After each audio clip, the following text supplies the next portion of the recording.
한국 인터넷 커뮤니티에는 다양한 공포 이야기가 존재합니다. 그 중에서도 한 번 들으면 쉽게 잊혀지지 않는 이야기를 길게 풀어보겠습니다. 이 이야기는 실제로 경험한 사람에게서 전해진 이야기라고 합니다. 몇 년 전, 저는 서울에서 대학을 다니고 있었습니다. 방학이 되자 오랜만에 부모님이 계신 시골집으로 내려가게 되었습니다. 고향은 작은 산골 마을로 주변에는 논밭과 산밖에 없는 한적한 곳입니다. 부모님 집에 도착했을 때는 이미 늦은 밤이었고 집 앞 작은 마당에는 가로등 불빛 하나가 어둠을 겨우 밝히고 있었습니다. 집에 들어서니 반갑게 맞아주시는 부모님과 이런저런 이야기를 나누며 그날은 별다른 일 없이 지나갔습니다. 그런데 바로 다음 날 밤 이상한 일이 벌어지기 시작했습니다. 자려고 누웠을 때 창문 밖에서 무언가 스치는 소리가 들리기 시작한 것입니다. 그 소리는 처음에는 바람의 가지가 스치는 소리 같았습니다. 그러나 점점 뚜렷해지며 사람의 손톱이 유리창을 긁는 소리로 변해갔습니다. 처음에는 피곤해서 환청인가 싶었습니다. 그런데 소리가 반복되고 점점 더 길고 날카로워져서 무시할 수 없게 되었습니다. 궁금증과 두려움이 뒤섞인 채로 침대에서 일어나 창문으로 다가가 보았습니다. 밖은 어두웠고 바닥에 있던 가로등 불빛이 희미하게 비치고 있을 뿐이었습니다. 창문을 열어 밖을 내다보았지만 아무것도 보이지 않았습니다. 그렇게 몇 분간 밖을 눈여겨보다 아무 일도 없다는 생각에 돌아서려는 순간 귀에서 다시 그 소리가 들렸습니다. 이번에는 훨씬 더 가까이에서 말입니다. 그날 밤은 무서움에 떨며 겨우 잠들었습니다. 다음 날 아침 부모님께 어젯밤 이야기를 꺼내려 했지만 아침 준비에 분주하신 두 분에게 차마 말씀드리지 못했습니다. 그렇게 하루가 지나고 또다시 밤이 되었을 때 제 마음 한편엔 어제 들었던 그 소리에 대한 두려움이 자리 잡고 있었습니다. 다시 찾아온 고요한 밤, 이번에는 다짐했습니다. 그 소리가 뭔지 확인하지 않으면 안 되겠다고요. 한참을 기다렸습니다. 그리고 예상대로 그 소리는 어김없이 찾아왔습니다. 이번에는 확실히 느낄 수 있었습니다. 창문 밖이 아니라 집 안쪽 복도에서 나는 소리라는 것을 말입니다. 뭔가가 거실을 가로질러 제 방이 있는 곳으로 다가오고 있었습니다. 침대 아래에서 야구 방망이를 꺼내 들고 문 쪽으로 다가갔습니다. 문을 열기 전에 심장이 터질 듯 뛰었지만 용기를 내어 천천히 문을 열었습니다. 그러나 복도는 텅 비어 있었습니다. 하지만 여전히 그 소리는 들리고 있었습니다. 이번에는 분명히 그 소리가 방 안에서 나는 것처럼 느껴졌습니다. 온몸에 닭살이 돋았고 방 안을 둘러보았지만 아무것도 발견할 수 없었습니다. 다음날 할머니께 지난밤의 이야기를 털어놓았습니다. 할머니께서는 잠시 고민하시다가 조용한 목소리로 말씀하셨습니다. 이 집에 오래전부터 전해 내려오는 이야기가 있단다. 우리 할아버지, 그 앞에 살았던 사람들의 이야기인데 이 집엔 항상 무언가가 있었대. 겉으로는 아무것도 없지만 밤이면 그런 소리들이 들리곤 했지. 할머니의 말씀에 소름이 돋았습니다. 그 뒤로 부모님께 말씀드려 저는 그날 바로 서울로 돌아왔습니다. 그 일이 있은 후로 시골집에 갈 때마다 밤이 되면 귀를 막고 잠을 자곤 했습니다.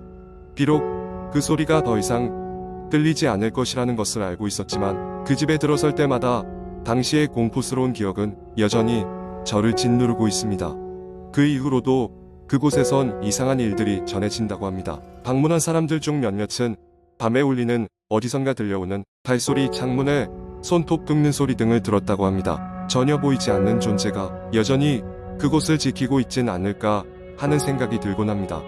어쩌면 그 집은 누군가의 이야기가 되기 위해 계속해서 새로운 방문자를 기다리고 있는지도 모르겠습니다.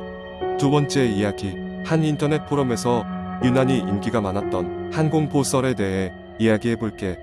이 이야기는 주로 가을이 깊어가고 할로윈이 다가오는 시기에 자주 언급되곤 했다. 긴 이야기를 준비했으니 편안한 마음으로 들어보기를 바랄게.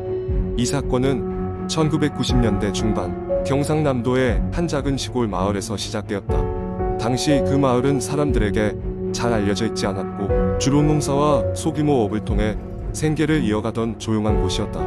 그러나 마을 사람들 사이에서는 누가 말하기 시작했는지도 알 수 없는 무서운 소문이 돌기 시작했다. 그것은 바로 묘지, 소녀에 관한 이야기였다. 소문에 따르면 마을 근처 깊은 숲 언저리에 오래된 그리고 현재는 사용되지 않는 공동묘지가 있었는데 밤이 깊어지면 그곳에서 어린 소녀의 울음소리가 간헐적으로 들린다는 것이었다. 소리의 주인공은 본묘지 소녀로 불리게 되었고 사람들은 저마다 각기 다른 이유로 그 소리가 시작된 이유를 전했다. 어떤 사람은 그 소녀가 숲속에 살았던 정체불명의 가족에 의해 희생된 것이라고 했고 다른 이는 그 소녀가 실수로 길을 잘못 들었다가 숲에서 길을 잃고 죽음에 이르게 되었다고도 했다. 하지만 공통적으로 모두가 두려워하는 것은 밤 늦은 시간대에 묘지 근처를 지나칠 때 들리는 그 오싹한 울음소리였다. 이런 이야기가 더해지면서 마을 사람들은 문을 잠그고 되도록 해가 질 무렵에는 밖을 나가지 않는 것을 일상으로 삼았다. 그러나 그들의 두려움을 비웃기라도 하듯 몇몇 호기심 많은 젊은이들은 묘지 소녀의 소문을 확인하러 밤중에 숲으로 모험을 떠나기도 했다.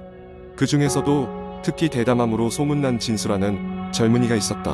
어느 날 밤 진수는 친구 셋과 함께 촛불과 녹음기를 챙겨서 숲으로 향했다. 그들은 묘지 소녀의 울음소리를 직접 녹음하겠다는 무모한 목표를 세웠다.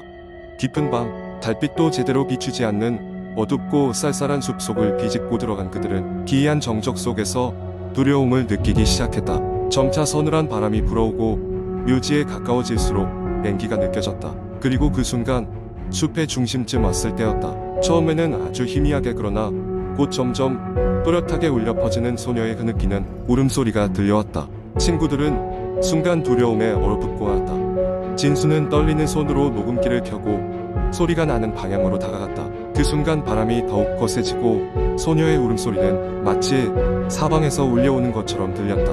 마음을 가라앉히려 했지만 소리가 가까워질수록 그 울음소리는 분명히 어떤 고통을 담고 있는 것처럼 느껴졌다. 진수가 한 발짝 더 내딛는 순간 갑자기 찬바람이 강하게 불며 그들 주변의 나뭇잎들이 거세게 흔들렸다. 그리고 묵은기는 알 수 없는 잡음을 내며 작동을 멈춰버렸다.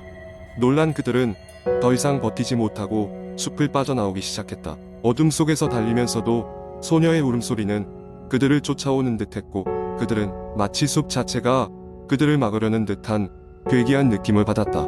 마침내 숲을 빠져나와 마을로 돌아왔을 때 그들은 금방이라도 눈물을 흘릴 것 같은 얼굴로 헐떡이고 있었다. 녹음기는 망가졌고 울음소리의 정체는 끝내 알지 못했지만 진수와 친구들은 분명히 무언가 설명할 수 없는 이상한 경험을 했음을 확신했다. 이후 그들은 묘지 소녀에 대한 이야기를 더 이상 언급하지 않기로 했고 다른 사람들 역시 이 이야기를 귀담아 듣고는 다시는 그 숲에 들어가려 하지 않았다. 그 사건 이후 묘지 소녀의 소리는 서서히 잦아들었지만 몇 년이 지나도 이 이야기의 여운은 남아 마을 사람들 사이에서 전해지고 있다.